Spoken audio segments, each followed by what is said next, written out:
From Interior Alaska's most trusted news source, this is the Fbx Evening News.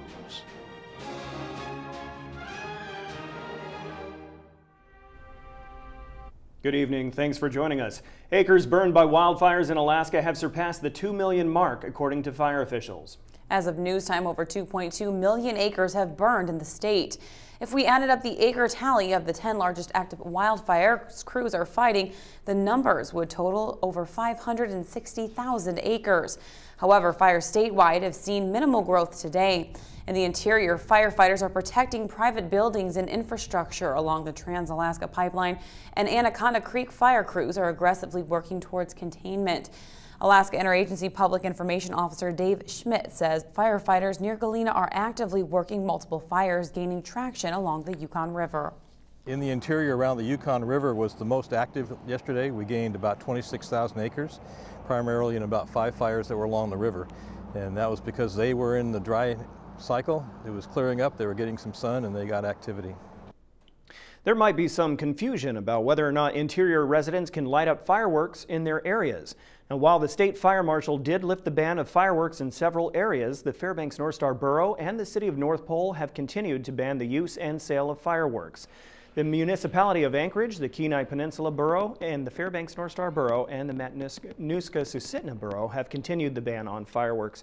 The city of Fairbanks bans the use of fireworks year-round regardless of fire conditions. Alaska Interagency Coordination Center spokesman Dave Schmidt says people should check their local regulations to see what is allowed before lighting any small explosives during the 4th of July weekend. A Fairbanks man is facing felony charges after allegedly attacking his ex-girlfriend and then threatening her with a samurai sword.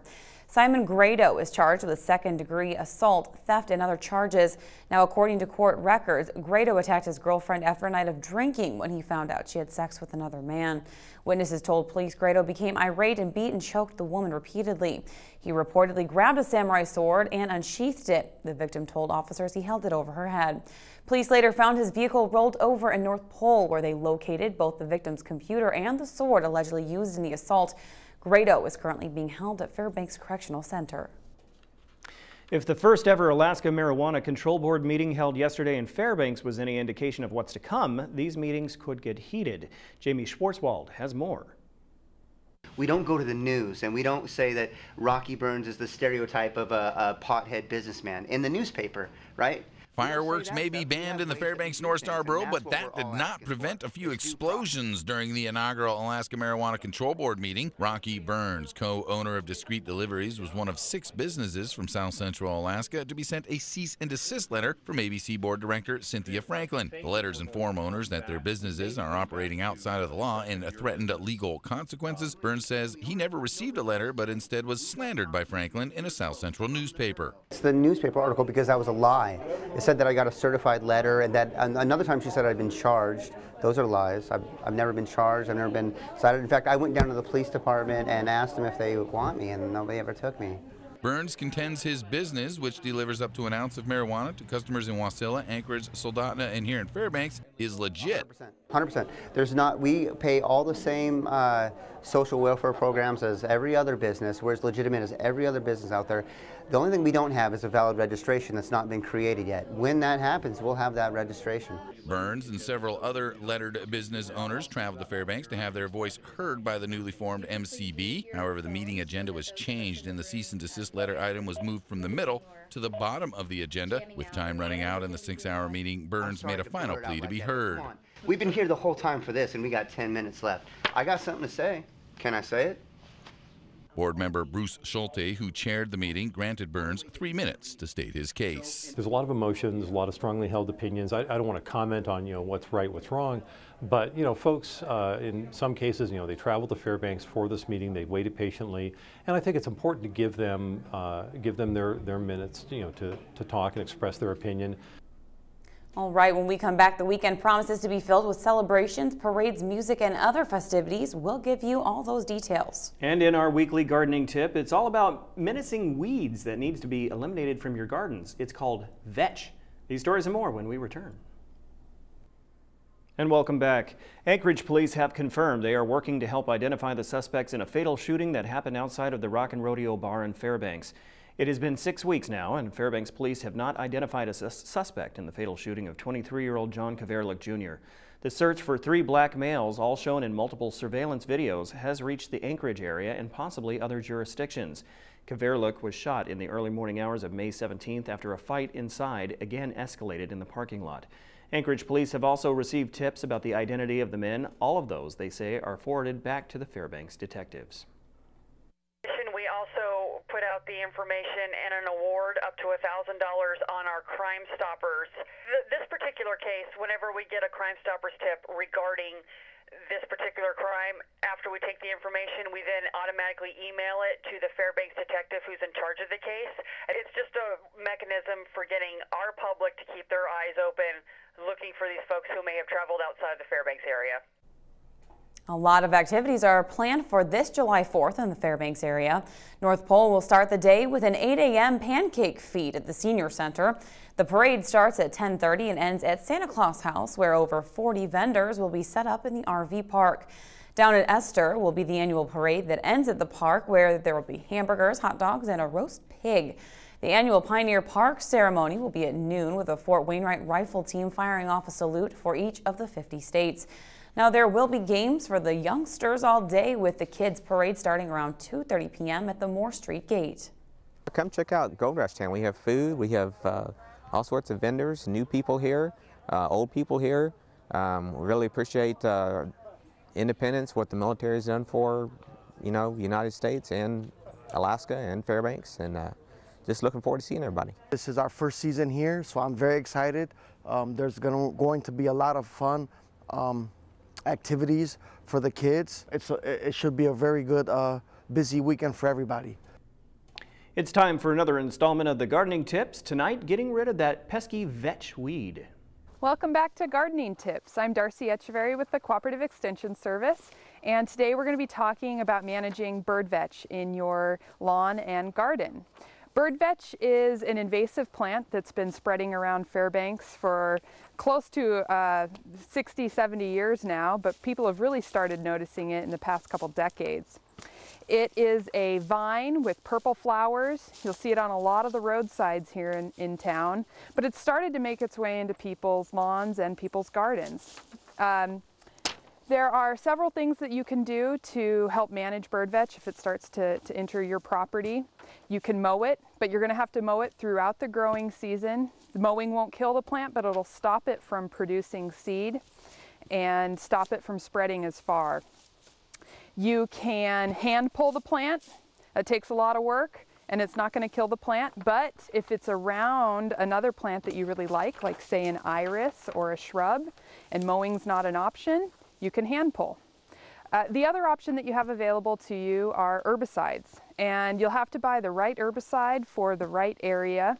There's different herbicides for use in lawns and gardens. If you wait until after bird vetch has bloomed, you're kind of wasting your money and wasting your time. You're going to want to mow it down and apply that herbicide next year, early on in the summer. If you have any questions on managing bird vetch and the timing of management, please stop by our office and pick up this publication. It has great tips on what to do depending on the life stage of bird vetch. And join us next week, where we'll be joining Stephen Seafelt and learning how to plant a tree. Gardening Tips, brought to you by Fairbanks Stump Grinders and by Midnight Sun Family Medicine. All right, Joe Cook is up next with news of a national baseball camp coming to the interior. Also, we get to know one of the Alaska Gold Panners tonight in a special feature. All that and more special after the break.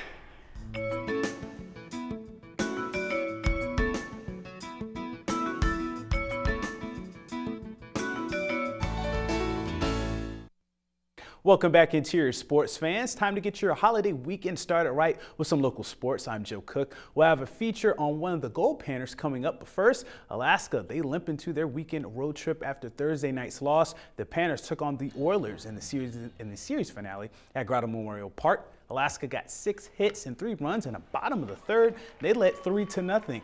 The Oilers, though, they went crazy after that as they scored 5 runs in the 4th and 5th innings. James Folks went off going 3 for 4 with 6 RBIs. He came in hitting 3 for 20. The Oilers run away with an 18-4 win, getting 18 runs on 18 hits. The series ends in a 3-3 tie. Alaska, they will travel to Palmer this weekend to kick off a 5-game road trip. The northernmost paved oval at the North Pole Speedway hosted their weekly races on Thursday night. It was Military Appreciation Night, and racing fans ran for a treat. Dog mushing legend Lance Mackey made his debut in the 71 car. He led a few laps in the second heat before Ryan Cody in the 89 car would win that heat. Bandos driver Shylin Anaker won her first main event of the summer and remains the points leader in the Bandos class. Delaney Ott was the quarter midget victor, and Rob Todd won the lawnmower main event despite a 2-mower mishap there. Veteran Al Treadle won the all-important main event race, holding off Cody for key points. Treadle and John Beck are battling for the top spot in the Legends class. Races continue next Thursday. After a solid season for the Lathrop Malamutes, Kobe Titus Milk started his summer basketball tour strong. Titus Milk was the only interior player on Team Alaska in the Native American Basketball Invitational in Arizona this week. Team Alaska finished 2-2 on Thursday. They were 2-1 after pool play and advanced to the gold bracket. Now that gold bracket had 80 boys and 72 girls teams in 4 games. Milk averaged 15 points, 9.5 rebounds, and almost 3 blocks per game. He had 3 double-doubles, including a 20-point, 10-rebound game. Milk will join Team 907 and play with Barrow standouts Kamaka Hepa and Travis Adams. They will play in 2 California tournaments and 1 in Las Vegas this month. A national developmental baseball program is coming to the interior next week. The Under Armour Baseball Factory will hold tryouts at Grotto Memorial Park on Thursday, July 9th.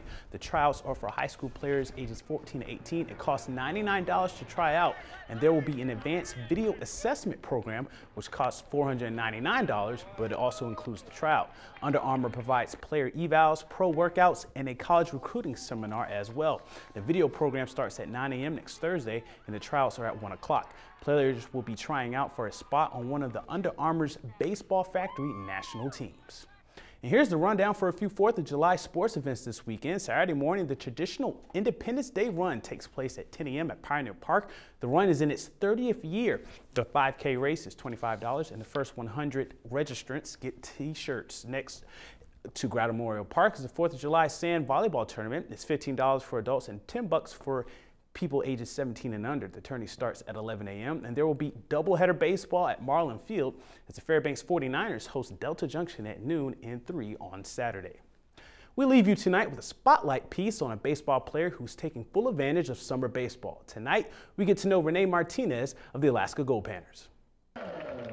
Alaska Gold Panthers catcher Renee Martinez from El Camino Compton College is in his first summer with Alaska. The San Pedro, California native leads the team in hits and RBIs, but almost didn't make the team. He was a late pick up too. I think we got him in like March or April or something like that. And no, love having him up here. Great guy. He had to get on the team. Check this out. Gold Panthers manager Jeff Stevens, infielder Evan Casalado, and Martinez were all on the same UC Irvine team in 2013. I didn't think I was going to be able to play with Evan Casalado again, and it's great being on the same team as him. He's my best friend, man. We were roommates, so got a few good stories about him, but he's just a great guy, a good team guy, likes to joke around a lot, so he's a great teammate. It's just cool seeing them compete at this kind of level, especially seeing them as freshmen maybe make a couple mistakes here and there, and a couple of coaches getting into them, but now them being the leaders out here is pretty cool to see. Martinez's .426 batting average is tops in the ABL. His 10 RBIs leads Alaska and is third most in the league. He is also second in hits with 23. The key to his success is what he wears. I make sure I wear all the same clothes that I wore the game before. I wash them though, but it has to be the exact same. My socks have a couple holes in them, so I don't hope to go into slump soon, but maybe get an 0-4 game, get a new pair of socks. What's more surprising is when Martinez orders a pizza. One funny thing you want to know about him is when he orders a pizza, he doesn't get cheese on it. So he gets pizza without cheese, just the sauce and the meat. So that's one funny thing I remember about him. He'll be calling on the phone and the guy will be like, wait, really? Like, you're ordering a pizza, right? Well, there's plenty of sauce in Martinez's game. He'll be going to Oklahoma next year, and he has become one of the ABL's top players for Alaska this summer. Joe Cook reporting. No cheese on the pizza. And that's it for sports tonight. Mike Schultz is up next with your 4th of July weather forecast. Have a great holiday, and we'll catch you here next time. Hello, everyone. Welcome back into our Friday night newscast. Mike Schultz with you once again talking about the weather. And today was the beginning of what's going to be a fantastic weekend. We're looking at temperatures, like I said, up to 80 degrees tomorrow, and then warming up even warmer than that for Monday and Tuesday. Could be looking at mid-80s to possibly even the upper 80s by Monday and Tuesday. Now, as far as our map, our photograph, I should say, tonight, this one is once again another beautiful photograph of a rainbow that was captured by Gail Flodden. She was in the early morning, about 4:30 in the morning, and was able to capture this beautiful double rainbow there. And as always, if you have a photograph to share, send it to photos@ktvf11.com, and we will be more than happy to share it with the rest of the audience. 70 degrees right now. The low last night, 51. The record high, 89. That was in 1990. Record low, 40 degrees in 1906. Your sunrise and sunset, 21 hours and 19 minutes, a loss of almost 5 minutes from yesterday. On the satellite and radar, not a whole lot going on. All the moisture is off to the west, or to the east, I should say, and over to the west, but in the middle, looking at clear skies as high pressure builds in and becomes the dominant feature on the weather map. Speaking of the weather map, here's what it looks like across the rest of the state. Sunshine has moved in over southeast Alaska. Ketchikan at 71 degrees, quite a bit cooler. Juneau, only 57 degrees there. Around the Anchorage Bowl, 73 in Anchorage today. Showers around Kodiak, 58 degrees. And more rain falling across the Aleutian Chain. But when you move on the other side of the Aleutian Chain back up into the southwest interior and up the west coast, things get very nice once again. 73 at Bethel, only 47 at Nome, and 38 degrees at Barrow. But they're going to warm up dramatically tomorrow. 70 degrees at Fort Yukon. Speaking of warm temperatures, once again, the warm air continues over the northwest. 92 degrees in Seattle, almost 100 degrees at Salt Lake City. Still a warm day in Denver. More 100-degree temperature readings over the southwest and around the Dallas area. Some showers and thunderstorms starting to break out there, as there are in the Minneapolis area. In the eastern half of the country, looking at, for the most part, some rain over the northeast. Then as you move on down to the coast, you get back into the hot, humid conditions and the afternoon showers developing there. They show pretty good on the satellite and radar. You can see all this moisture once again moving across the deep south, helping to develop those showers and thunderstorms, and across Texas. But things are drying out really rapidly up and down the west coast, all the way to the Pacific Northwest, as we said there. That's going to continue. Record heat is possible tomorrow, with maybe 100 degrees in Portland, Oregon, and close to that for the Seattle region. That's pretty warm for them. And the overall outlook for tomorrow is looking for the rest of the country, looking at showers and thunderstorms scattered across the central and southern plains. The heat wave continues over the northwest, and some widespread rain expected over the northeast. Well, back to Alaska for tomorrow. Here's what it looks like. Mostly sunny skies for Barrow and Fort Yukon. Partly cloudy skies at Nome. Here in the interior, looking fantastic. Lots of sunshine at Fairbanks and Delta. Just a few clouds in the Healy area. Over the southeast part of the state, scattered clouds across the region from Juneau to Ketchikan, and temperatures rising up to around the low 70s at Ketchikan. While out to the southwest, looking at widespread areas of rain from Cold Bay to Bethel and Kodiak, probably the worst weather in Alaska. While over, if you're heading on down to the Anchorage Bowl, for the most part, mostly cloudy skies at Anchorage, with a little bit of rain likely at Homer and also in the Valdez area. And our forecast for the remainder of the night, looking at some areas of smoke, otherwise partly cloudy skies, 52 degrees for the overnight low. Tomorrow's forecast, sunny and great for all the celebrations going on tomorrow. Close to 80 degrees, just partly cloudy skies, and the 5-day looks even better. Look at those temperatures, low to mid 80s all the way across the 5-day period. Overnight lows also right around 60 degrees. No precipitation in the forecast, so the heat wave will return with a vengeance, the way it looks right now, but things look great for all the things that are going on tomorrow, for all the July 4th activities. What's everybody doing tomorrow? Well, I'm going to be at the Pioneer Park. That's with right. Ann We were talking about Seacrest. that. We're going to be doing the annual celebration. 20 years we've been doing that. So Yeah. I'm looking forward to that. That starts at noon. Yep. I actually got to do some, I guess you call it summer cleaning. Oh, yeah. And then I'm going to binge on some Netflix. That's Nice. what I do. And I think you're going to be swinging the bat, aren't you? Yep, I have a softball tournament, so we got to wrap this up because I got to get to Valdez. All right, speaking of that, that will wrap up this edition of our broadcast. We are glad you could join us. Be sure and tune in to tomorrow for our 4th of July coverage of the festivities on the Interior's only newscasts at 6 and 11 p.m. And speaking on that, you can join us here 6 days a week at 6 and 11 or online anytime at webcenter11.com. All right, that'll do it from all of us here at the News Center. Have a great 4th of July weekend. May the 4th be with you.